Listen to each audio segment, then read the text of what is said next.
शिवसेना पक्ष आणि चिन्हाबाबत सुप्रीम कोर्टात आजची सुनावणी पूर्ण झाली असून उद्या पुन्हा सरन्यायाधीशांसमोर या संदर्भात पुढील युक्तिवाद केला जाणार आहे। ठाकरेंच्या पक्षाकडून कपिल सिब्बल यांनी जोरदार युक्तिवाद केला। एकनाथ शिंदेंनी पक्षाविरोधी कारवाई केली असून शिंदेंसोबत जाणारे आमदार अपात्र असून त्या आधारे विधानसभा अध्यक्ष राहुल नार्वेकरांनी दिलेला निर्णय अवैध असल्याचा युक्तिवाद सिब्बल यांनी केलाय। जून 2022 ला विधान परिषद निवडणुकीत क्रॉस वोटिंग आणि त्यानंतर सुरत आणि गुवाहाटीला शिंदेंसोबत काही आमदारांचे गेले होते आणि हा केवळ योगायोग नसल्याचं सिब्बल म्हणालेत। विधानसभेचे गटनेते म्हणून शिंदेंची निवड उद्धव ठाकरेंनीच केली होती, पण विधिमंडळ पक्षालाच।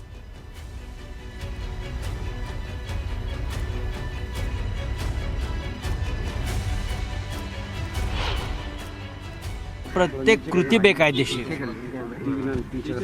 प्रत्येक कृती घटनेतल्या 10व्या शेड्यूलनुसार कोणतंही आणि परिच्छेद 2 जे संविधानामध्ये आपलं आहे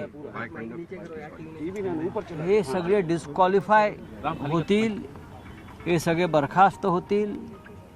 शिवसेनेचं चिन्ह आणि मूळ शिवसेना ही त्यांच्याकडे अत्यंत बेकायदेशीरपणे सोपवलेली आहे। कोणताही नियम, कोणताही कायदा आणि कोणतंही संविधानातलं कोणत्याही सेक्शननुसार काम झालं नाही, हे आज कपिल सिब्बल यांनी मुख्य न्यायाधीशांच्या पीठापुढे मांडले।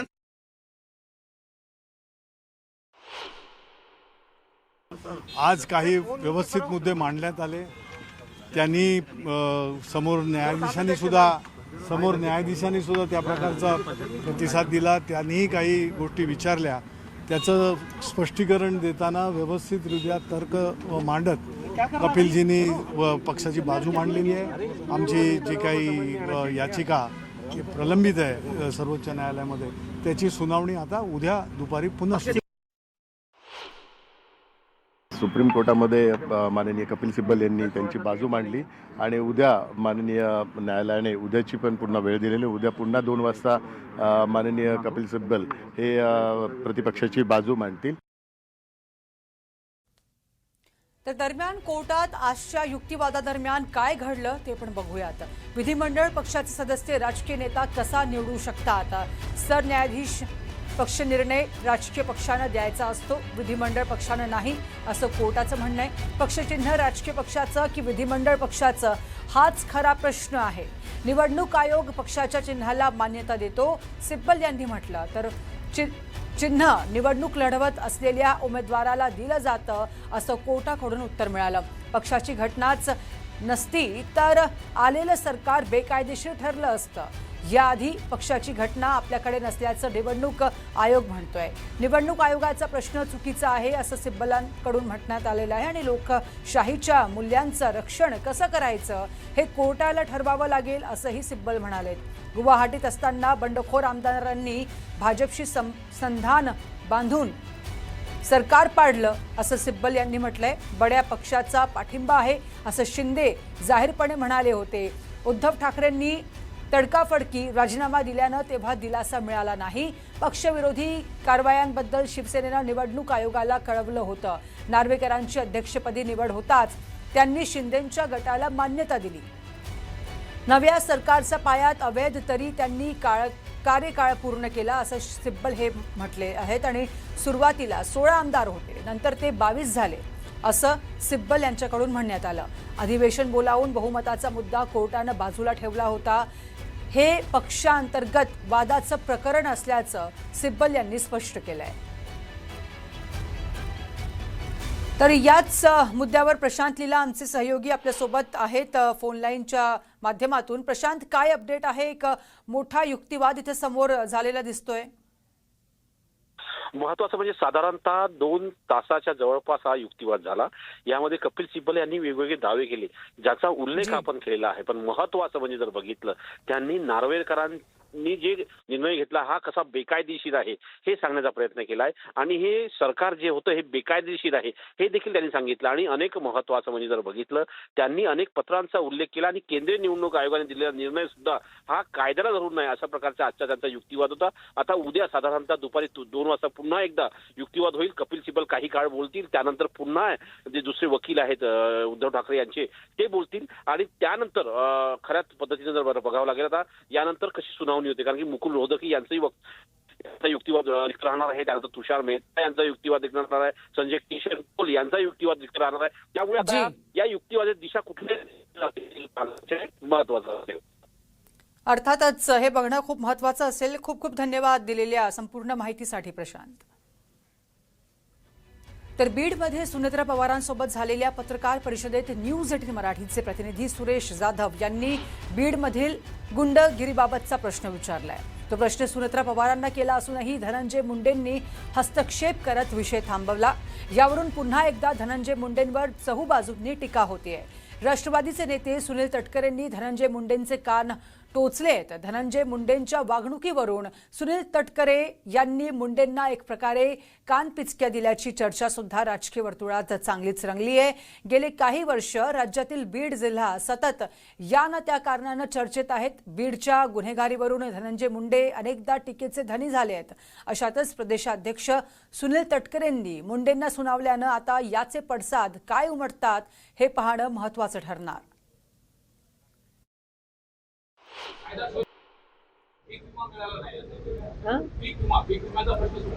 तर त्यासंबंधी सुद्धा आमची काल चर्चा झाली आणि पुढील कारवाई करण्यासाठी मी तशा सूचना दिलेल्या आहेत. कायदा सुव्यवस्थेचा प्रश्न आहे. सुरेश कायदा सुव्यवस्थेचा प्रश्न आहे. सुरेश आभार.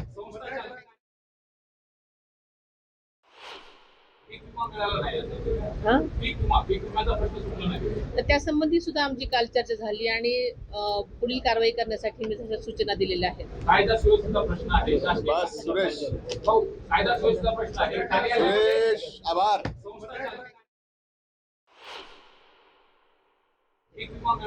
अनेक वेळेला वेगवेगळे पालकमंत्री पत्रकार परिषद घेत असताना जिल्हा नियोजन मंडळाच्या बैठकीच्या नंतर त्या जिल्ह्यातील प्रमुख आमदार बाजूला बसतात. हे काही चुकीचं नाही, पण पत्रकार परिषद ही शेवटी त्या प्रमुख व्यक्तीची असते. आता गेल्या आठवड्यात माझ्या जिल्ह्यामध्ये चंद्रशेखर बावनकुळे साहेबांची पत्रकार परिषद आली. मी त्यांच्या बाजूला होतो, त्यामुळे मी कधी मध्ये बोललो नाही. आता कुठल्या कॉन्टेक्स्टमध्ये कशामुळे धनंजय मुंडे बोलले हे मी समजून घेईन.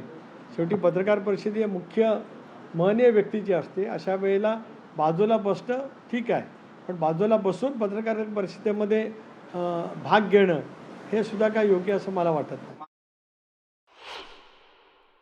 मी धनंजयच्या जवळ मला काय पूर्णपणाने बोलता आलं नाही. त्याच्या अगोदरसुद्धा मला कोणीतरी व्हिडिओ पाठवला होता, त्याची सत्यता माझ्याकडं नाही. कारण तिथे शेवटी ज्या वेळेला उपमुख्यमंत्री म्हणून पालकमंत्री म्हणून वहिनी जातात, त्यांची ज्या वेळेला शासकीय बैठक असते त्याच्या अनुषंगाने ज्या वेळेला पत्रकार मित्र येतात त्या संदर्भातलं व्यवस्थापन जिल्हाधिकारी आणि जिल्हाधिकाऱ्यांच्या कार्यालयाने किंवा जिल्हा माहिती अधिकाऱ्यांनी करायचं असतं. ती काय व्यवस्थितरित्या केलं गेलं नव्हतं, म्हणून पत्रकारांचा राहुश हा जिल्हा प्रशासनावरती आणि जिल्हा माहिती अधिकाऱ्यांच्यावरती होता. अशा वेळेला पत्रकारांना विनंती करून धनंजयनी त्या ठिकाणी पुन्हा त्यांना बोलवतं असं माझ्या कानावरती आहे. मी काय धनंजय मुंडेंजवळ माझी काही चर्चा नाही किंवा मला त्याच्या संदर्भातली सखोल माहिती त्या ठिकाणी नाही. आणि म्हणूनच नेमकं त्यावेळेला काय घडलं हा भाग नाही, त्याबद्दलची जी काही टीका टिप्पणी केली गेली काँग्रेसकडनं ती अत्यंत अयोग्य आहे. त्यांनी निर्णय घेण्याच्या ऐवजी बाकीचे लोक पुढे येऊन करायला लागले. त्यामुळे आपल्या नेत्याची असलेली उंची किंवा आपल्या नेत्याचे असलेलं पद राखण्याचा प्रयत्न सर्वांनी करणं गरजेचं आहे. त्यामुळे निर्णय त्यांनी घेतले पाहिजे. सुनील तटकरे म्हणाले त्या विषयावरच मी विनंती करणार होतो सगळ्यांना की आपण आपल्या प्रमुख असलेल्या नेत्यांनी काय तिथं असेल तर मीडियाच्या समोर तरी त्याची काळजी घेणं गरजेचं आहे. जे सुनील तटकरे बोलले तेच मी त्यांना मानत होतो आणि हे जर घेतलं तर टीका करायला कोणाला संधी मिळणार नाही. उपमुख्यमंत्री पदावरची व्यक्ती जर पत्रकारांचे प्रश्न घेत नाही आणि उपमुख्यमंत्री पदावरील व्यक्ती एक आमदाराला ज्यांच्या प्रतिमेच्या अनुषंगाने आधीच सांगितलं त्यांच्याकरवी पत्रकारांना चूप बसवतात, हे लोकशाहीला आणि एकंदरीत समाज जीवनाला अशोभनीय आहे. तिथं असणारे स्थानिक जे नेते आहेत, जे आता तालुक्यापुरते राहिलेले आहेत, त्यांनी त्या पत्रकाराला अतिशय वाईट पद्धतीने, जसं की काय ते स्वतः एक गुंड आहेत अशा टोनमध्ये गप्प बसायला लावलं, शांत बसायला लावलं आणि सामान्य लोकांसाठी जो विचारलेला प्रश्न आहे गुंडागर्दीच्या बाबतीत तो मुद्दामून दाबला. कारण का बहुतांश बीड जिल्ह्यातले गुंड हे त्या नेत्याच्याच परिचयाचे आहेत. त्यातला मोठा गुंड हा जेलमध्ये जाऊन बसलाय, तो कधीच बाहेर निघणार नाही. माझं तर पत्रकारांना विनंती आहे, तुम्ही सर्वांनी या गोष्टीचा निषेध केला पाहिजे की एक पत्रकारांनी योग्य प्रश्न विचारून सुद्धा गुंडासारखी दमदाटी करून पत्रकारांचा आवाज हा त्या ठिकाणी दाबण्याचा प्रयत्न हा मुंडेंकडनं त्या ठिकाणी झाला. तर महाराष्ट्रात कालपासूनच सुरू झालेल्या गुंगी गुडियाचा वाद आता लवकर शमण्याची चिन्ह नाही आहेत. सुनेत्रा पवारांना टीका केल्यानं राष्ट्रवादीचे नेते प्रचंड आक्रमक झाले आहेत. राष्ट्रवादीच्या आक्रमक भूमिकेनंतर मंगळवारी रात्री उशिरा काँग्रेसनं दिलगिरी व्यक्त केली. मात्र केवळ दिलगिरीनं भागणार नाही, पुढच्या 24 तासात हर्षवर्धन सपकाळ यांनी माफी मागावी, अन्यथा राज्यात फिरू दिलं जाणार नाही असा इशारा राष्ट्रवादीच्या नेत्यांनी दिलाय. राज्यात गुंगी गुडियावरून सुरू झालेला हा वाद लवकर थांबणार नाही अशी शक्यता वर्तवण्यात येते. काँग्रेस पक्षानं दिलगिरी व्यक्त करावी किंवा माफी मागावी हे आता आम्हाला देखील अपेक्षित नाही आहे. परंतु काँग्रेस पक्षाच्या नेत्यांना मुंबई पुणे हायवेवरून जायचं असेल तर मावळातले माझे मावळे, माझी जनता, दादांवरती प्रेम करणारे सर्व कार्यकर्ते या काँग्रेसच्या नेत्यांच्या गाड्या आणि तोंड फोडल्याशिवाय राहणार नाही. संघटना असेल किंवा प्रशासकीय असेल, अशा वेळेला काँग्रेसची वैचारिक दिवाळखोरी ही काँग्रेसने त्या ठिकाणी दाखवलेली आहे. आणि म्हणूनच वहिनींच्या संदर्भातलं त्याने जे काय वक्तव्य केलेलं आहे हे काँग्रेसच्या वैचारिक दिवाळखोरीचं तर द्योतक आहेच, पण प्रदेश राष्ट्रवादी काँग्रेस पक्षाचा अध्यक्ष म्हणून मी त्याचा निषेध करतो. राज्यभर राष्ट्रवादी काँग्रेस पक्षाचे कार्यकर्त्या भगिनी या संदर्भातल्या संतप्तपणाच्या आपल्या भावना त्या ठिकाणी व्यक्त करतात. काल रात्री उशिरा काँग्रेसने सुद्धा या संदर्भामध्ये दिलगिरी व्यक्त केल्याचं ट्विट मी पाहिलेलं आहे. पण दिलगिरी व्यक्त करून विषय कधी संपत नसतो. काही वेळेला काय बोलावं याचं भान असावं लागत असतं. ते दुर्दैवाने काँग्रेसचं राज्यपातळीवरचं नेतृत्व विसरलं असं दिसतं आहे. तर गुंगी गुडिया हा काही अपशब्द नव्हे असं म्हणत काँग्रेस प्रदेशाध्यक्ष हर्षवर्धन सपकाळ यांनी स्पष्टीकरण दिलंय. त्याचीच रिओढत संजय राऊत यांनीही गुंगी गुडिया हा काही संसदीय शब्द नसल्याचं सांगत सुनेत्रा पवार यांनी भूमिका मांडायला हवी असा सल्ला दिला. या सल्ल्याचा तटकरेंनी चांगलाच समाचार घेतलाय.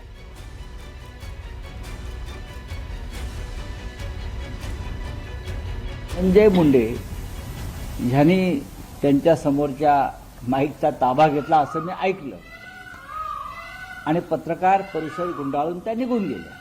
आपण राजकारणामध्ये आहोत, आपण ही टीका सहन केली पाहिजे आणि त्याच्यावरती भविष्यामध्ये या चुका होणार नाहीत याची काळजी घेतली पाहिजे. इंदिरा गांधी यांना गुंगी गुडिया ही उपाधी दिली होती, पण इंदिराजींनी सिद्ध करून दाखवलं की मी स्वतंत्र पाण्याची एक नेत्री आहे, मी गुंगी गुडिया नाही. अत्यंत संयमाने याच्यावरती भाष्य करणं राज्याच्या उपमुख्यमंत्री म्हणून हे अत्यंत गरजेचं असतं. पण ह्यातून सुनेत्रा वहिनी नक्कीच अनुभव घेतील आणि शिकतील. एकतर संजय राऊत साहेबांना माहीत नाही, कारण वहिनी प्रभावीपणाने प्रशासनामध्ये काम करतात, संघटनेमध्ये काम करतात. त्या त्यांचे विचार स्पष्टपणाने जाहीर सभांच्यामध्ये शासकीय कार्यक्रमामध्ये मांडत असतात. अनेक वेळेला पत्रकारांशी सुद्धा त्यांचा संवाद त्या ठिकाणी होत असतोच. त्याच्यामुळे आता संजय राऊतांच्या अशा कुठल्या फुकटच्या सल्ल्याची आम्हाला आवश्यकता नाही.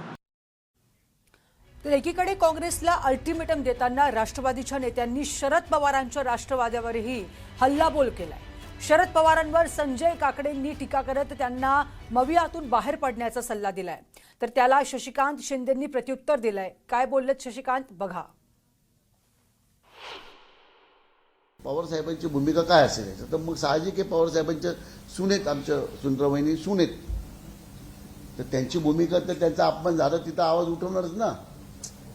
उद्या पवारसाहेब असतील, सुप्रियाताई असतील घरातल्या, किंवा पवारसाहेब सुनेपेक्षा जास्त महिलांवरच्या धोरणांवरती पवारसाहेबांचं खूप बारकाईने लक्ष असतं आणि सदैव महिलांना त्यांनी चांगल्या मार्गदर्शनाखाली पाहिलेलं आहे. त्यांना मी माझं पत्र पाठवलेलं आहे, म्हणून आम्ही पत्र पाठवले की बाबा कदाचित ते दिल्लीत असल्या कारणाने अधिवेशनावर पण असतील, त्यामुळं पण त्याच्या प्रत्येक गोष्ट कानावर गेली असेल म्हणून तर मी पत्र पाठवलं त्यांना. नाही, आम्ही त्यांच्या 2 नेत्यांना अल्टिमेट दिलंय की बाबा 48 तासात ह्याच्यावर तुम्ही काय तुमची भूमिका मांडा. संजय काकडेंनी काय स्टेटमेंट करावं, त्यांनी काय प्रेम दाखवावं, काय नाही करावं, तर त्यांचा प्रश्न आहे. त्यांनी पवारसाहेबांना उपदेश देण्याऐवजी पवारसाहेबांनी त्यांना किती मदत केली त्याची त्यांना जाणीव आहे. पवारसाहेबांच्या माध्यमातून संजय काकडेंचा व्यावसायिक उदय झाला असं माझं मत आहे. मला वाटतं की संजय काकडेंनी पवारसाहेबांना आव्हान केलं असेल तर मी समजू शकतो, पण मी पवारसाहेबांच्या पक्षाचा म्हणून मी स्पष्ट शब्दात माझी भूमिका मांडलेली आहे.